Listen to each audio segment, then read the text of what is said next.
Oh boy, it definitely does look like we are on the precipice of something major, of something big.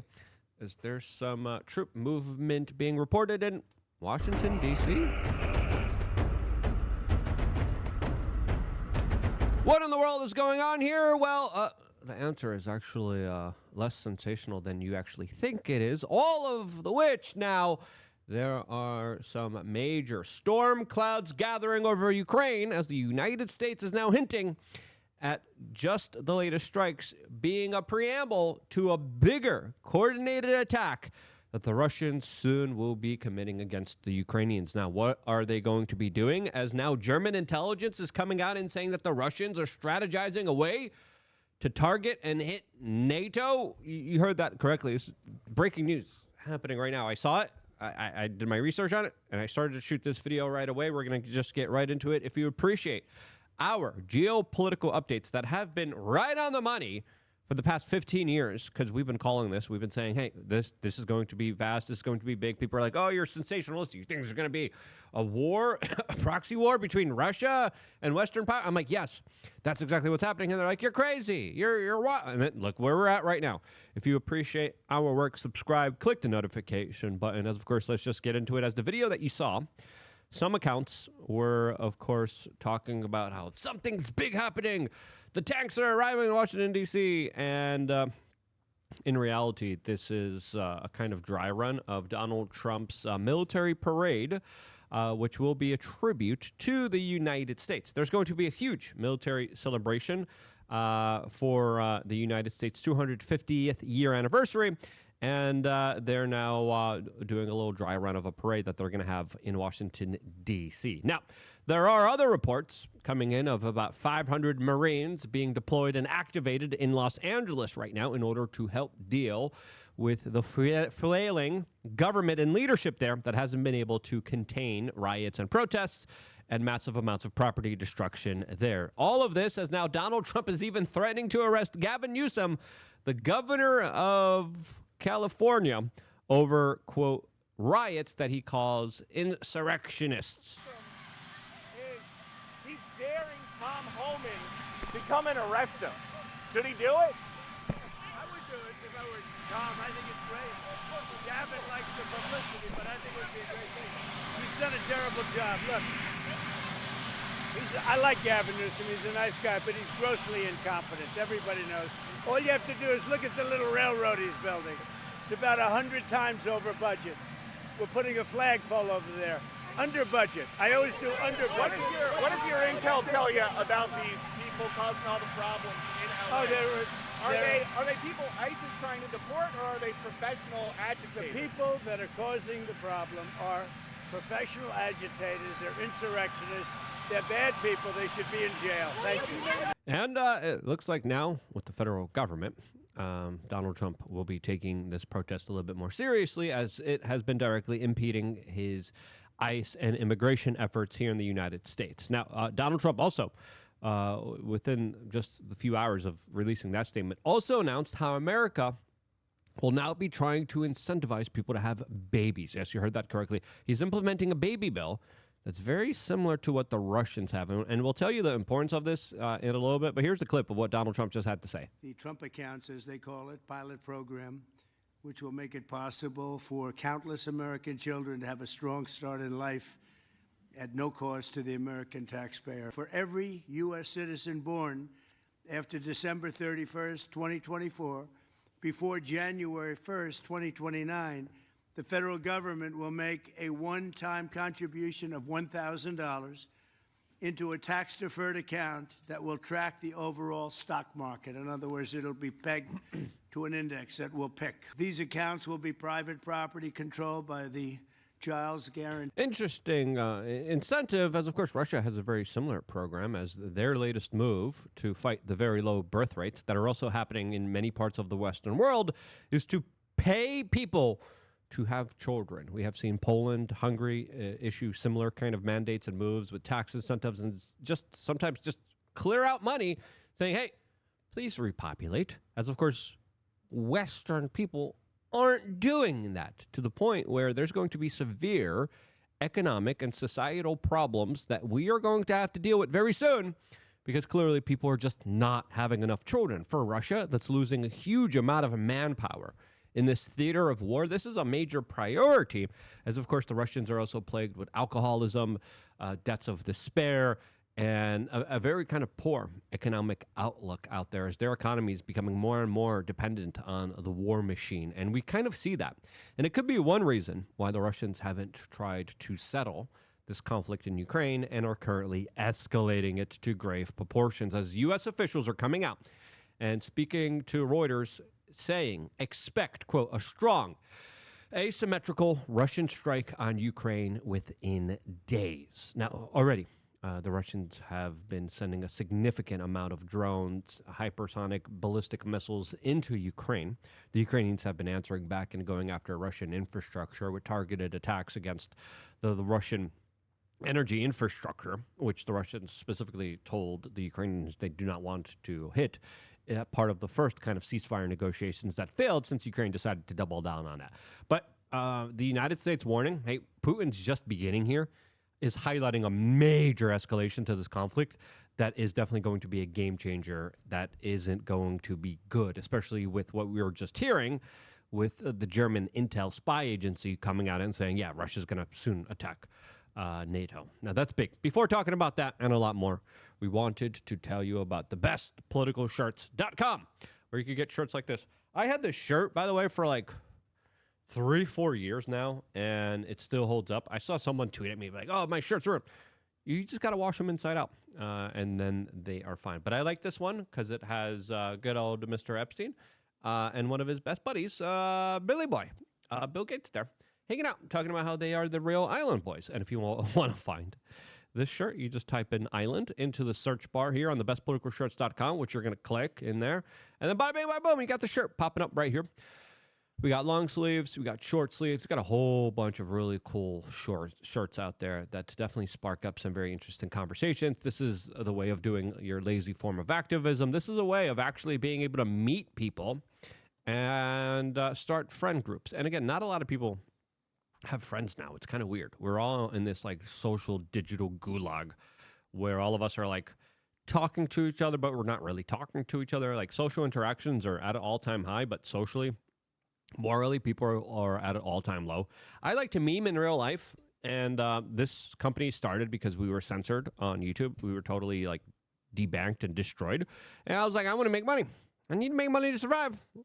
If they want to destroy my message online, I'll just go in real life and spread my message that way. And that's exactly how we did it on thebestpoliticalshirts.com.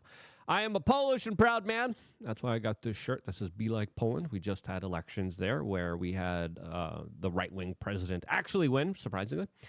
Even though U.S. aid and other intel CIA agency-connected liberal Democrats were really hoping the liberals would take full control. The prime minister still is a liberal globalist, but the president now is a right-winger. As of course, you could become a thought criminal. We'll get that one up very soon.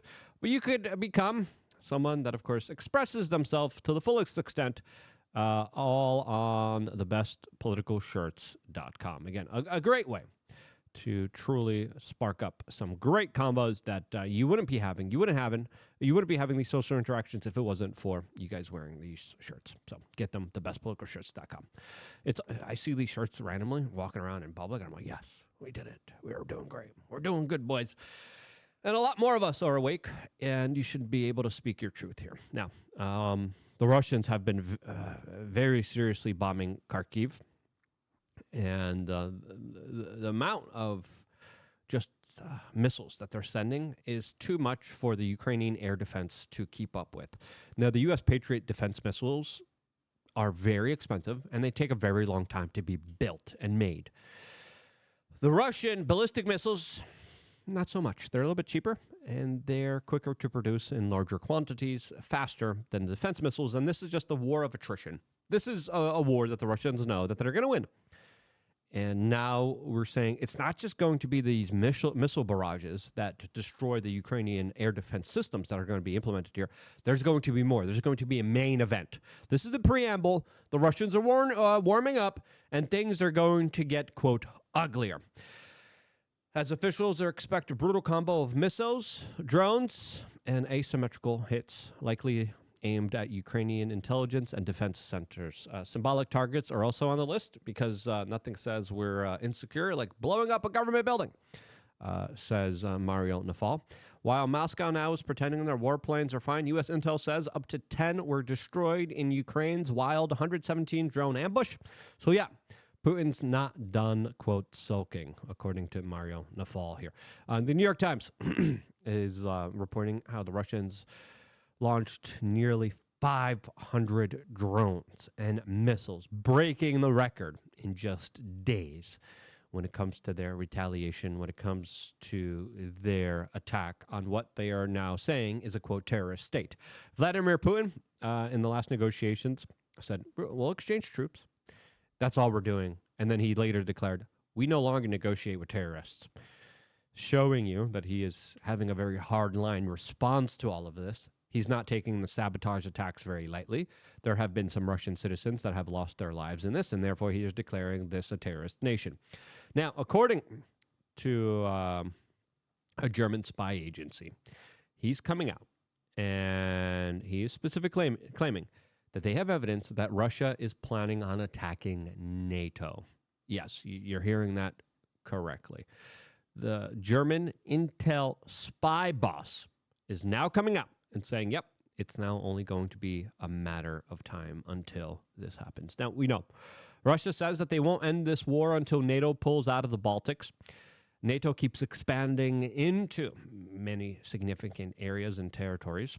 And now it looks like the Russians are negotiating more of a hard line here, specifically saying NATO troops need to withdraw from the Baltics on top of all the other Russian demands here that they have had here. Now, with the Russians clearly having more manpower, clearly having more missiles, clearly being more capable of launching more kind of asymmetrical types of warfare, the Ukrainians do a lot of kind of CIA sabotage attacks, but those don't really amount. When you're talking about wars, they're great moral victories, but when you look at the game, when you look at the chessboard, not much changes there.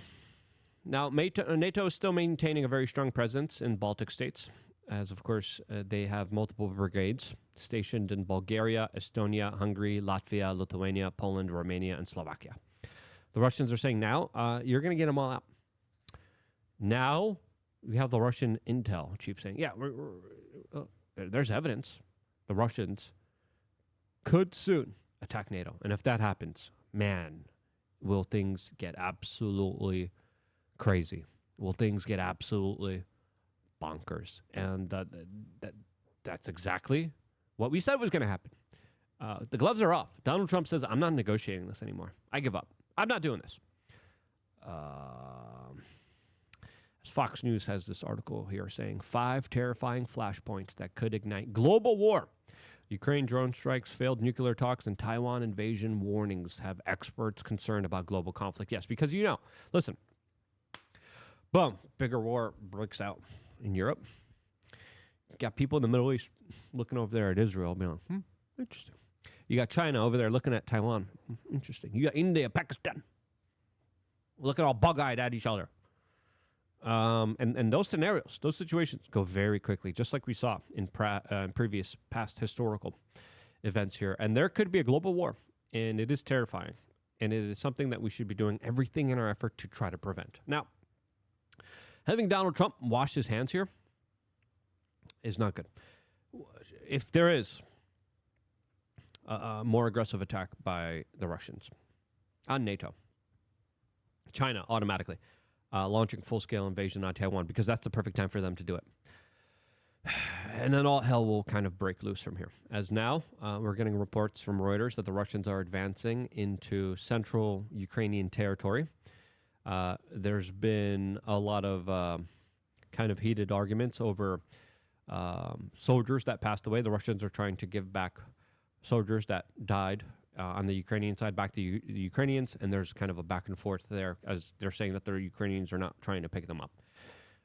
As Russians are saying that bodies are being moved to the border, Zelensky vows to, of course, proceed with this prisoner exchange. Ukraine and Russia now are bickering over soldiers' bodies, as Russian forces have reached the Ukraine's Dnipro Travisk region, And right now, this is going to be, again, very significant military gains from the Russians are expected here. Now, with the Russians claiming that its forces are in the specific territory for the first time ever, this significantly changes the battlefield because the Ukrainians, they have huge fortifications, huge battle lines. And if those fall, it's just going to be an easier kind of walk into Kiev. This is, as we have France 24 talking about, a strategic setback as tens of thousands have lost their lives. Some people say hundreds of thousands. Some people say about 1 million. It wouldn't surprise me if it's 1 million. It's flat open territory with just kamikaze drones flying all over the place, maining and making people blow up into this red mist. But right now, Ukrainian military personnel, they are on short rotations. They don't have as many rotations as the Russians have. They don't have as many people as the Russians have. They don't have the significant military hardware and the ammunition like the Russians have. And right now, this is why NATO could be saying, you know what, if they totally take over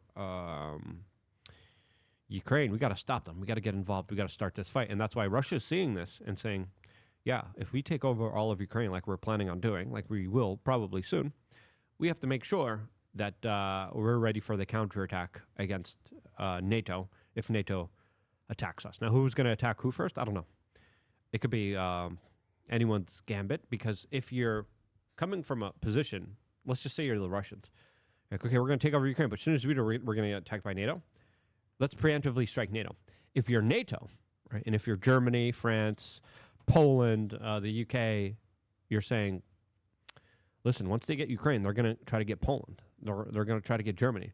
And we got to stop them before they attack us. This is the kind of mindset that's going into both of these countries' military leaders that are saying, we got to attack them before they attack us. And that's the situation that we're at now.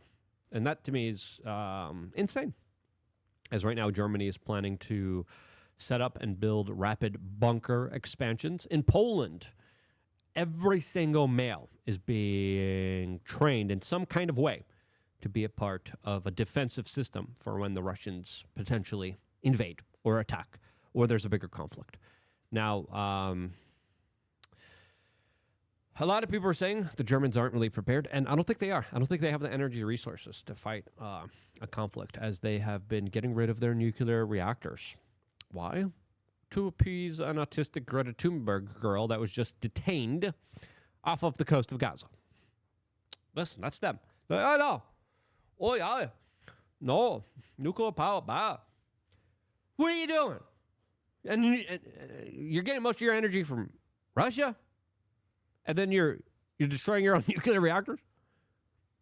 That's dumb. The UK, too. They're relying on a gas pipeline. And they're like, yeah, the Russians could blow that up. They blow it up, we're screwed.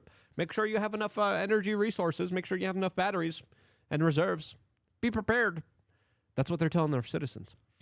In France, they're on a war footing. Europe is on a war footing. And as we see through historical type of scenarios that have unfolded in that region, it is not good, especially with how just ill-equipped a lot of countries are. The United States is ill-equipped, especially with its drone warfare. The Chinese, nonstop, drones. Eric Schmidt, head of the Pentagon AI board, saying, hey, stop building tanks, start building drones. And listen, whatever you might say about him, he's not wrong. As these type of AI, Terminator style type of robot-on-robot type fights are already happening in Ukraine. Now, the situation also probably will be very drone dependent on the Arctic. And we could see drone submarines, drone underwater systems, drone air systems, on the ground, ATV drones filled, packed with explosives, also being utilized here. And these robot systems, these ammunitions, are being built by the Russians and Iranians in an extremely and the Chinese in an extremely impressive way, to the point where I would argue full-on confrontation. Russia, Iran, China. I would say, and listen, America has a lot of grave possibilities here, but drone manufacturing capabilities, the Russians have us beat. The Chinese have us beat, especially with how they're able to build ships as quickly as they can. Now, if they're able to build ships as quickly as they can, what do you think they're doing with drones? Right? So I would say right now, this is not a good situation. Now, overall, I would think America would win a full-on confrontation, but it would be extremely messy, and it would bring us on the brink of global, worldwide destruction. But hey, before that happens, get a T-shirt on thebestpoliticalshirts.com, where you could have a funny moniker that could make people laugh during a global Terminator AI apocalypse type of event. Yeah, got a shirt. That's nice. Look at that. Oh, look, it's funny. There's that. I love you guys. Stay tuned for more. We'll hear exclusively on youtube.com/wearechange.